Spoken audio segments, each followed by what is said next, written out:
Hello everybody, what is going on today? Your host, PS Fanboy here, and guess what? Another episode of Fanboy Personal Stories. Now today is a topic a little more dear to my heart. The last two videos have been either embarrassing moments or grudges I've had.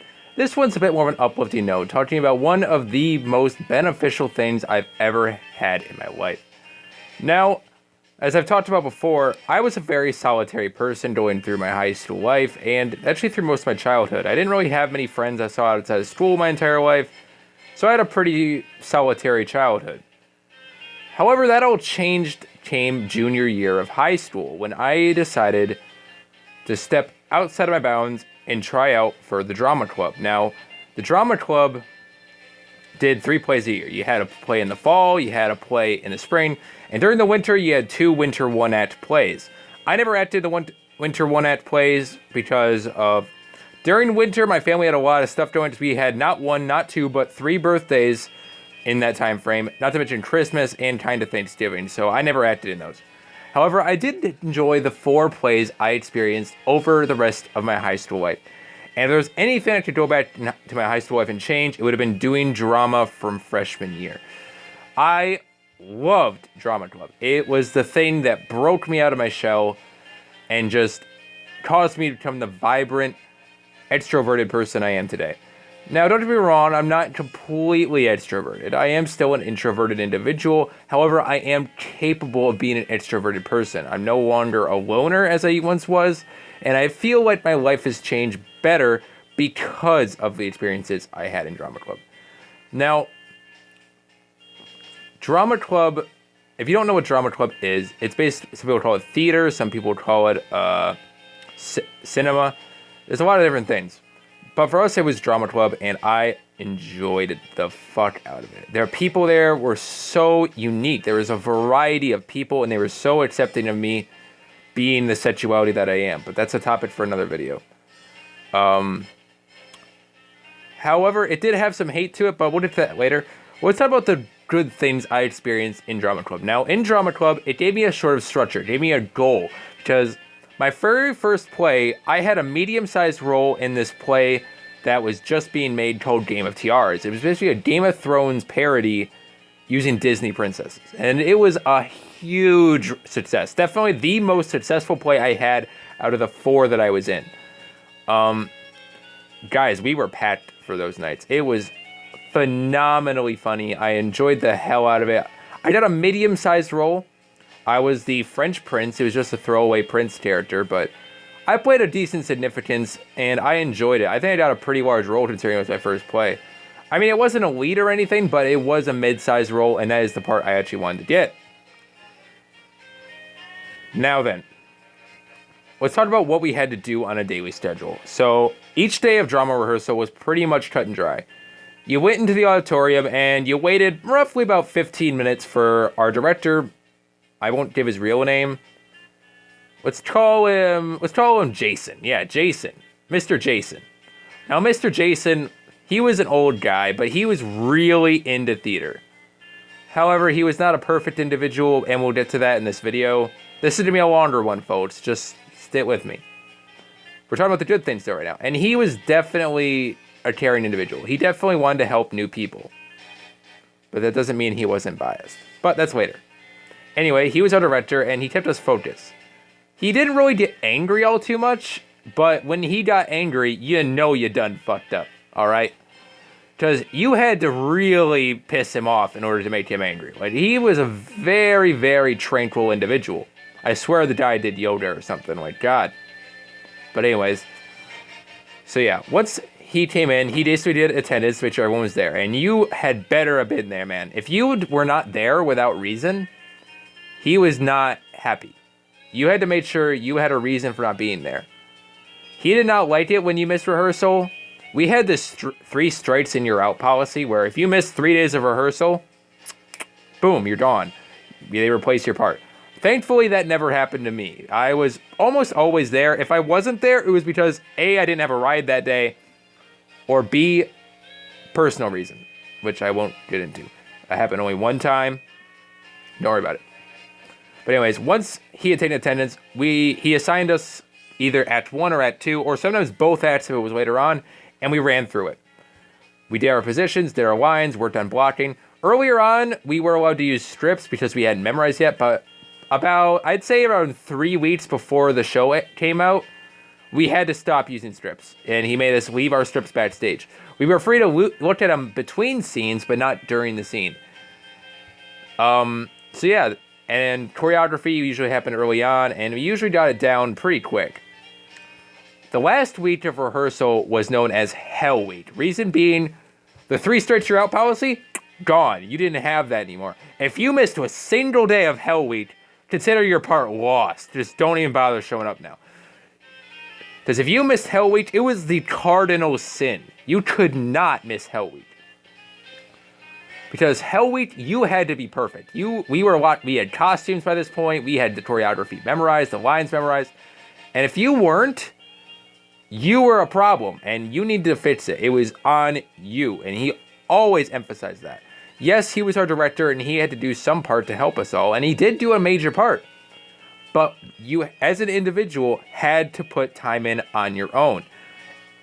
Now, granted, I'm a pretty quick study, and I was usually able to memorize my lines on the spot, and I would usually not have to do any extra research or practice in order to memorize my lines offside of rehearsal.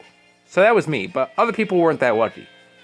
Some people literally were not memorized until the day of the performance. Yep. Derp. As for doing our costumes, we were responsible for our own costumes. I mean, yeah, we had a lot of stuff in the dressing room. But if you need something special, you had to either go to Sorensen or go to your parents. Sometimes Sorensen would be nice and help out, but not always. So you really had to be responsible for your own stuff. I mean, it wasn't that big of a deal. I don't think I ever spent that much on a costume. My French Prince costume was definitely my favorite costume, just because I got to use a sword in it. Yeah, it was fun. But anyways, coming opening night. God, blood is pumping. People are nervous, except for me. I'm fucking ecstatic. I am ready to just go out there and just... it's like having the ultimate sugar high. It's like... it's amazing. You're terrified, yet you're so excited at the same time. I guess the best thing I could describe it to is about to go on the biggest, scariest roller coaster of your life that could literally kill you if it fucked up. It was that level of excitement. You knew it was going to be fun, but you were fucking scared shitless. I'm pretty sure everyone had poop in the back of their pants. Opening night was great, usually. Not always. Opening night, you expect the limited crowd because our opening nights were always on Thursday.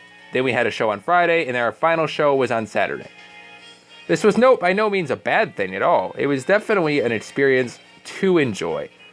You go out there, you perform in front of people, you get some reactions, you get some laughs, you get some moments. Oh, it's so nice. It's so good. I remember my opening night peeking through the walls of the set to see where my grandparents were. Oh, I felt so proud. It was that moment, that opening night moment that I'll never forget. That opening night, I knew in my heart that I couldn't be an introvert anymore. I wanted this. I wanted to feel like I was something. I was tired of hiding as a shadow. That's when I broke out of my shell. And it definitely changed for the better. That was the best play I ever had. All right. I'm sure you're all wondering, okay, where's this story go south? And well, theater wasn't all butterflies and unicorns, all right? There were some bad things, namely the other people, all right? Not everyone. I met some cool people in drama. My friend Michael and Paul, if you're watching this, then you guys are the best people ever. I don't know if anyone else from that group watches my channel, but if you are like Colton and Porter, then you're amazing. I won't say if those are their real names or not. I didn't say their last names, so there we go. But anyways, there were some definitely cool people in drama. Definitely. But then you had other people who only wanted to see you fail. And I swear there were some cynical people there. Some people were really selfish and really only in it for themselves. I'll never forget. Okay. Time to get even more personal here. And we're going on 9 minutes, and I'm not even through talking. So, buckle in your seatbelts, boys and girls. It was before the Winter One acts, and I was fully intent on being in them, okay? Now, I wasn't entirely sure I wanted to be in them. I was kind of going back and forth because I didn't really care for either of the plays that were going on, and I didn't really like the people who were directing them. Now, the Winter One-Act plays, there were 2 of them, and each one was directed by a student, not the director, Mr. Jason.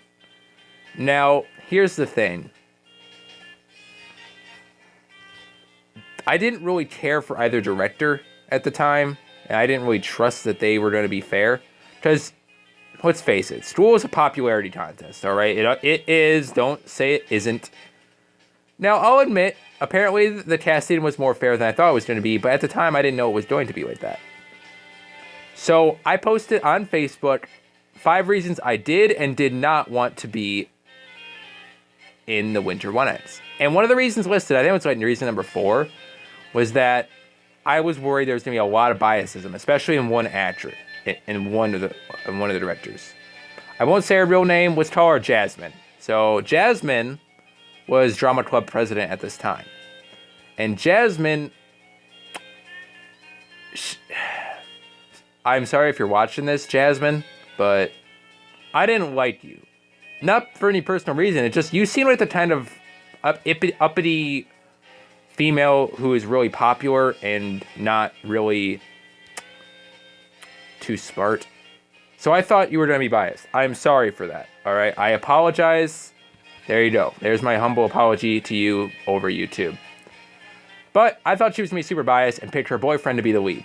So I'm like, I'm not even sure I want to bother. So I probably won't get any decent roles. She doesn't even know me. And what happens? Someone apparently told Jasmine IRL about my post and made it sound a lot worse than it was, and she came up to me super offended and accused me of this, and I got super paranoid. I immediately retracted into introverted stage. Everything from the first play, boom, gone. I was scared. So luckily I didn't get any punishment, but I didn't go to the Winter One-Acts. I couldn't do it. I was too nervous. I didn't have the balls to do it. I couldn't. So I spent the entire winter being my introverted self again. And it was definitely, I was very paranoid. I blocked most of my IRL friends off Facebook. Yeah, it was not a pretty time. Yeah. There you go. That's one of my saddest moments in history. That one really hurt to bring up again. But it's been on my chest for a while. But obviously I did go back into theater. Now, theater, I love you. There was a lot of times where you could just dick around too backstage. So me and my friends played a lot of games. We played some D&D back there. I played some Yu-Gi-Oh back there. Hell, we even dicked around with some props, and it was a lot of fun. Occasionally we got yelled at, but it was rare. But anyway, it was a lot of fun. So second play rolls around. I get the smallest part I thought I would get. Like, wow. Granted, I wasn't there for all of auditions because I was waiting on my dad, and my dad is an asshole. I'll do a fanboy personal stories all about my dad someday. Oh, God. And that one will be a rant, people. Get your buttholes ready. Second play rolls around. I did a small role, and I definitely felt like I was undercast. Sorensen was a friend of mine in class, and he was a cool guy. But he got a good part. Anyways, Mr. Jason... I don't know what to say about Mr. Jason. Mr. Jason... He was biased. He didn't say he was biased, but he was biased, all right? He always went with beauty over talent. And sometimes the beauty had talent. In fact, a lot of times it did. But sometimes it didn't. And people were cast in stupid shit roles that they shouldn't have been cast in, that they were definitely not prepared for. And that was definitely true come the fourth play. The fourth play, this one chick, I won't name her name, just frankly I don't even remember her name, but she got one of the leading female roles, and she was not good at it, all right? She had to, she didn't really want to be there. She was really down the entire freaking time. She just wasn't a good spirit about it, and honestly, a lot of girls resented her for having that part. Honestly, a lot of people thought that she got that role for her looks or something. Yeah. And you know what the worst thing is? She quit the part just before Hell Week, and then came back opening night like, I want the part again. And I was like, are you fucking kidding me? Like, you don't fucking do that. You quit. Get your ass out of here. But some reason, she got her part back for one night. I still think that was a wrong choice. But for the third play, I was ended at the leading part, so that was definitely cool. I was Clarence in It's a Wonderful Life. I was fucking stoked, and my blood was pumping. I didn't like that role more than French Prince, because it wasn't as silly, but definitely I liked that role. So, that's my experience with Drama Club. Have you guys ever been in Drama Club? Or theater, or cinema, whatever the hell you guys call it? If so, leave your comments below about how much you enjoyed it, or even if you hated it. Well, guys, this has been a fun experience, and I'll see you all in the next one. Bye-bye, guys.